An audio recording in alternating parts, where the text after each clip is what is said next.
Invités, mesdames et messieurs, c'est un réel plaisir d'être parmi vous ce matin dans le cadre de la tenue du Comité national de pilotage du projet de la facilité de stabilisation de la région du Liptako-Gourma, Fenêtre du Mali. Au nom du président de la transition, chef de l'État, son Excellence le colonel Assimi Goïta, et au nom des ministres concernés par ce projet, je vous souhaite la cordiale bienvenue à cette importante réunion du Comité de pilotage. La dernière fois que nous nous sommes rencontrés, c'était en 2023, à l'école de maintien de la paix à Young-Ben-Nembe. Nous nous rencontrons à nouveau pour faire le suivi et réalisation de ce projet mis en œuvre par le PNUD et d'adoption du plan de travail annuel 2024. Évidemment, ce comité de pilotage intervient dans un contexte de deuil pour nous, suite à l'attaque terroriste du 17 septembre 2024 ayant visé l'école de la gendarmerie à Fouadé. Je voudrais ici vous inviter à observer une minute de silence. Merci. Au mémoire des victimes.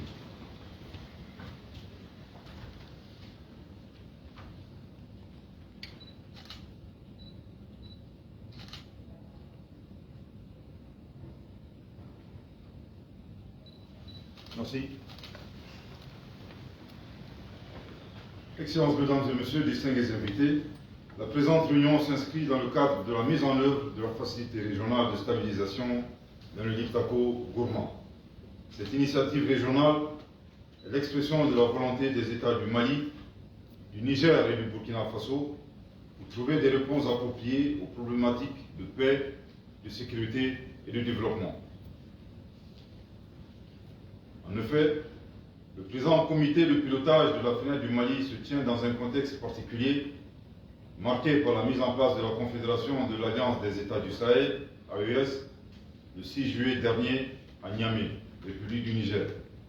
Ce nouveau cadre de coopération vise non seulement à renforcer l'intégration économique entre nos États, mais aussi à œuvrer en vue de l'amélioration de l'environnement sécuritaire dans la région.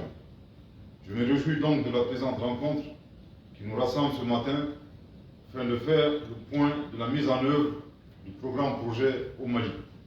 Excellences, mesdames et messieurs, le projet de la facilité de stabilisation mise en œuvre dans la région de Badiangara a permis d'atteindre des résultats importants au profit de l'administration et des communautés.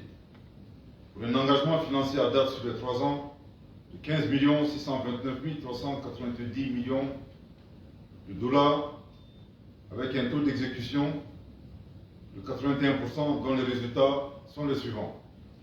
La réalisation de 698 lampadaires solaires sur 500 prévus, la remise d'équipements de production à 1508 personnes issues de 31 regroupements, la réalisation et réhabilitation de 56 infrastructures essentielles de base, telles que les centres de santé, les écoles, les marchés, les ouvrages hydrauliques sur 35 prévus, l'implication de 3094 jeunes engagés dans la vie des activités à haute intensité de main-d'œuvre, dont 1949 femmes sur une cible de demi-jeunes.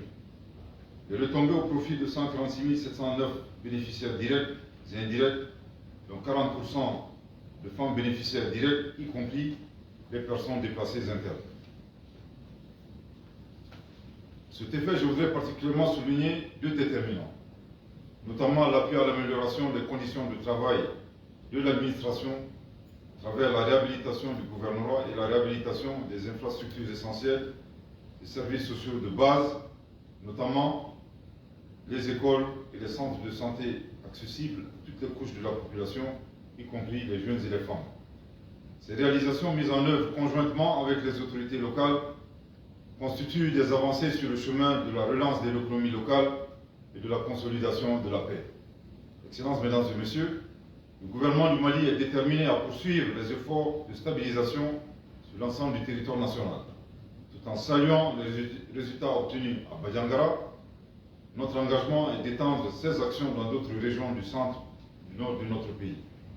Au moment où je vous parle, l'État est engagé sur le front sécuritaire pour le rétablissement et la restauration de l'intégrité territoriale afin de permettre à nos populations de vivre dans la paix et dans la sécurité, sous le leadership de son Excellence le Président de la Transition, chef de l'État, son Excellence le colonel Assimi Goïta.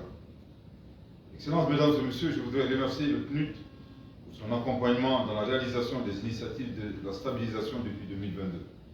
Votre appui, en plus de ceux de l'État, contribue sans nul doute à la consolidation du processus de paix et des chantiers de développement au Mali.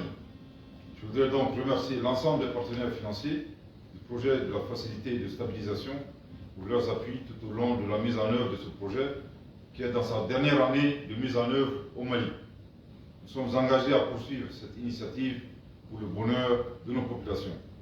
Excellences, Mesdames et Messieurs, au nom de l'ensemble du gouvernement, je voudrais remercier tous les acteurs nationaux et régionaux qui œuvrent à la mise en œuvre du programme projet de stabilisation et vous rassurer de notre engagement à consolider et pérenniser les acquis de ce programme projet. Sur ces mots, je déclare donc ouverte la session du comité de pilotage du programme de stabilisation Fenêtre du Mali. Merci de votre très aimable attention.